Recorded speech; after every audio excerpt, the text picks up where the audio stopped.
Hi, hello, it's Andrea Benson here from Always Andrea Wedding Design, and I'm coming to you live this week. I had a bit of a time to give you the next part of my A to Z of wedding planning. So what did I want to talk to you about today? Well, today's D and I'm going to go with D for date nights. Now you might be wondering, what's date night got to do with wedding planning? Well, wedding planning can be stressful, it can be busy, it can take up a lot of your time, and I'm a firm believer that you really need to make time for you both as a couple, not just thinking about wedding, but actually maybe take a bit of time out occasionally and think about what else you can do. So I think, and I've written a blog post about this, I'm just basically going to talk about my blog post.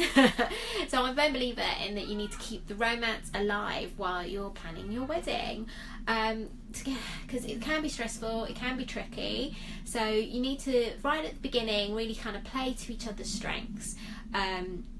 What are you both good at in the sort of wedding planning task list? And then sort of decide early on who's going to do what. Just try and share those tasks, but also try and do some of the fun things together. So it's always quite fun, maybe things like choosing your drinks list, maybe a nice cocktail that you're going to have together.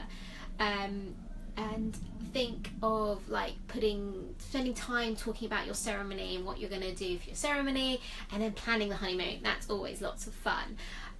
But aside from wedding, and this is where the date night comes in, I think it's really important you have wedding free talk nights and weekends. So maybe kind of set aside a time, maybe you make a decision that you say maybe once a week, maybe once a month, you can have your date night. So think of interesting and fun things that you can do together. Maybe you visit places that you've always wanted to go to, and you think, right, we're going to do that this weekend, or reminisce about when you first got together. Where are the places you got to when you first got together?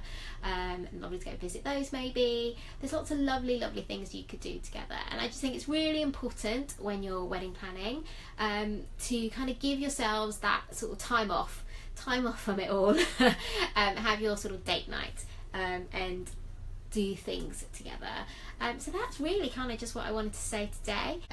Yeah, just really take time during your wedding planning to, as well as like sharing tasks and doing things together, be willing to communicate with each other and compromise on ideas, but take time out of wedding planning as well, just to give yourself a break and don't forget those date nights. So that's me for this week. If you've got any questions or anything, remember, just feel free to post them and I can come back and answer them. Take care, bye.